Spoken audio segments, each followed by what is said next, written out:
Oh, goodness gracious, how did it get to be Tuesday again already?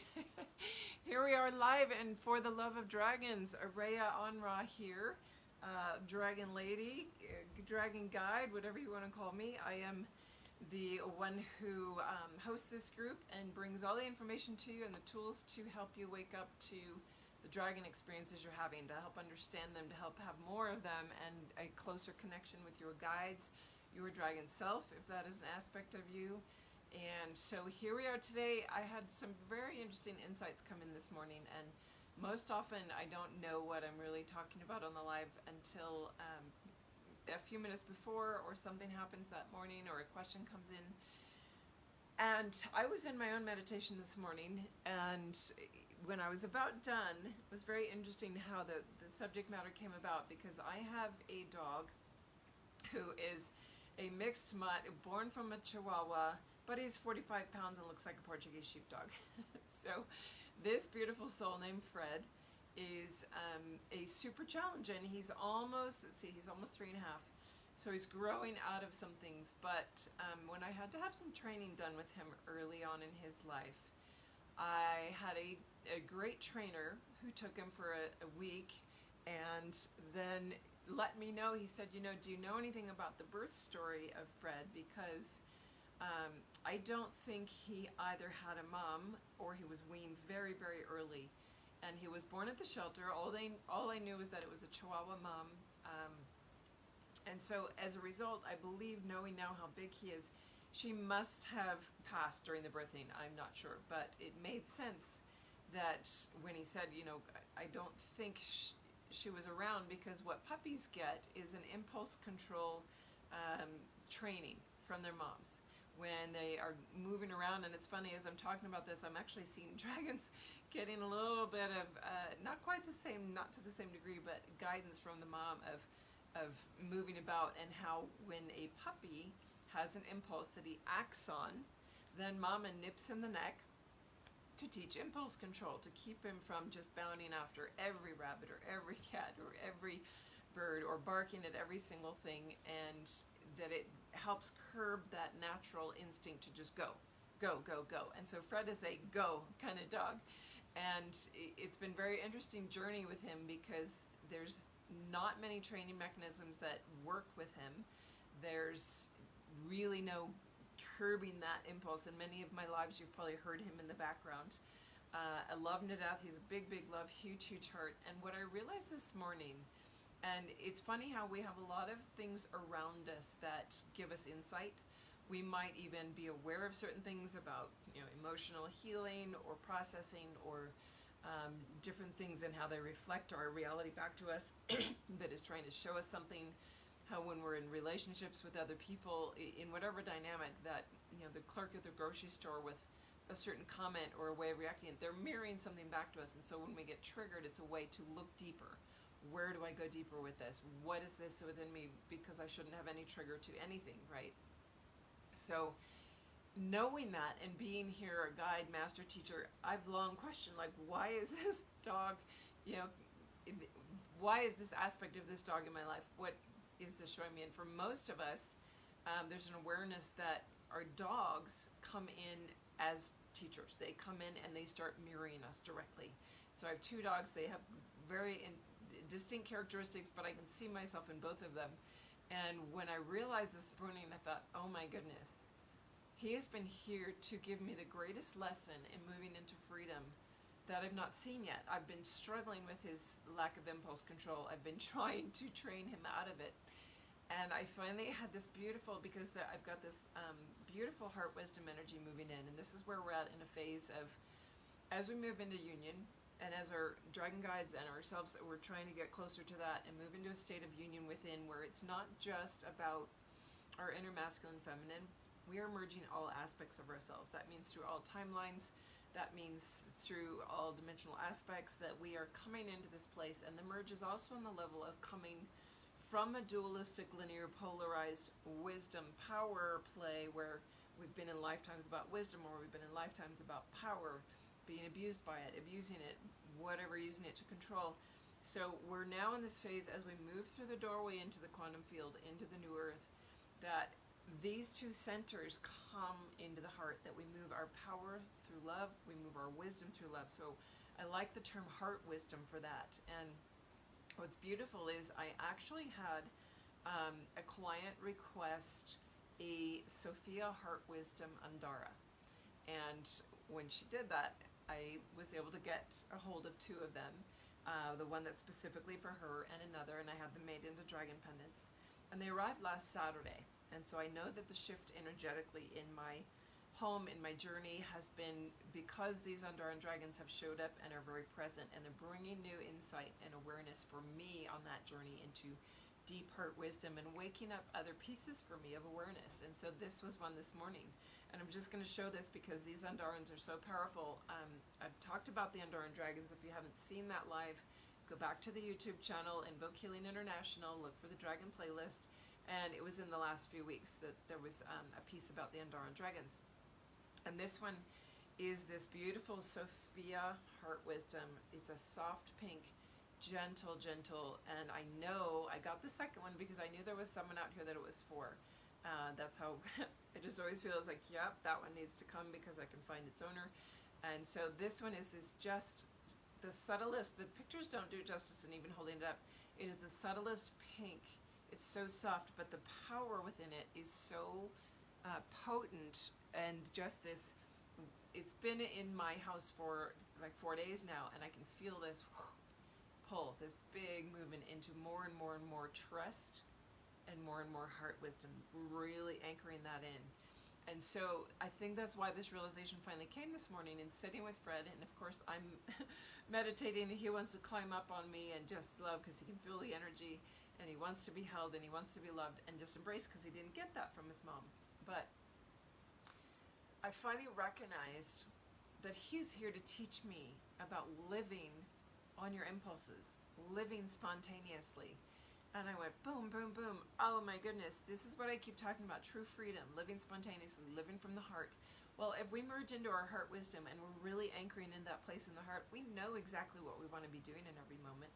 We know what is our true freedom and how to do that. And where have the dragons, your dragon guides, every dragon reading I've had, there's been, and even on the live ones, the mini ones that I've done, you recognize the joviality and the playfulness of the dragons around you.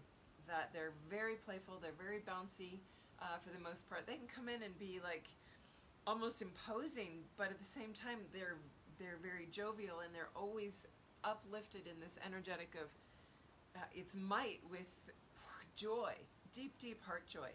And that's the piece that we're missing. That's the deep heart wisdom of knowing when you are very clear in your heart space and very clear in your knowing and your wisdom center, and bringing all that in, it will anchor you in the ability to stay in that space of joy within it. For many of us, that's the piece that's missing in the every moment of every day scenario of where am I in my heart joy? Where am I in my heart wisdom of knowing what's right for me in this moment? And we put ourselves in so many cages, and we listen to so many other voices and authorities. And where are you letting your authority go? This was the whole thing coming in from my little interaction with my dog this morning, and recognizing his lack of impulse control is in my life to mirror and teach me to get that back, to stop stymieing my own impulses of something that blossoms up of, I know that's what I want to do. And this isn't necessarily about like eating ice cream, or there's a lot of different things to pay attention to with that pure core heart impulse of breathing into and knowing, this is actually what I want to be doing in this moment. This is actually what I want to be doing with my life. This is actually the voice that I'm going to listen to in this situation. It's this voice in my heart that says, I'm not supposed to be here. Whether that's in a relationship, whether that's in a job, whether that's in the moment where maybe you're sitting and having lunch with people, and all of a sudden you're like, I need to go. And do you listen to that, or do you maintain and stick with it because you were trained to not be rude, not be impulsive, to take into consideration everyone else? Well, there's a way to do that, but take care of yourself as well. And so to allow that wisdom to come through of, all right, I'm here and I know that I need to leave and listen to my deep heart impulse, knowing that it's not an avoidance, it's not resistance, it's a pure element of joy coming in and blossoming for me. And how do you excuse yourself? How do you exit? How do you maintain your integrity of your own authority, your own knowing. And your dragon guides are here to help with that. And this message coming through today was definitely something that was like, oh my goodness, this is what this heart wisdom, this is what these Andaran dragons are coming in and working with. This very beautiful heart wisdom frequency coming in and smoothing and soothing. And this is why I have the silver dragon and the amethyst that are also in that heart lineage as lower octaves of presence for us with that, of really moving into, how do I move into deep trust in my heart space?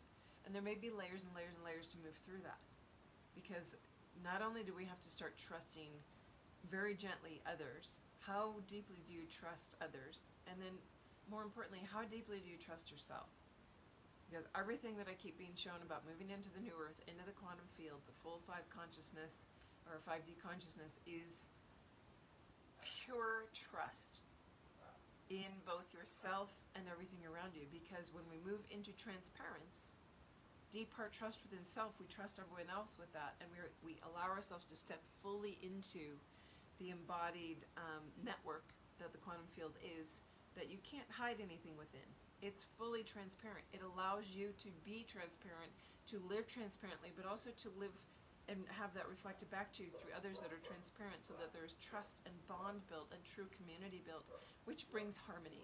That's how we move into the harmonic of truth and trust and true community that has been lacking in this realm, and why we're moving into that. So this is the phase of our growth, where as we move towards that, really pulling into the heart. What level are you at?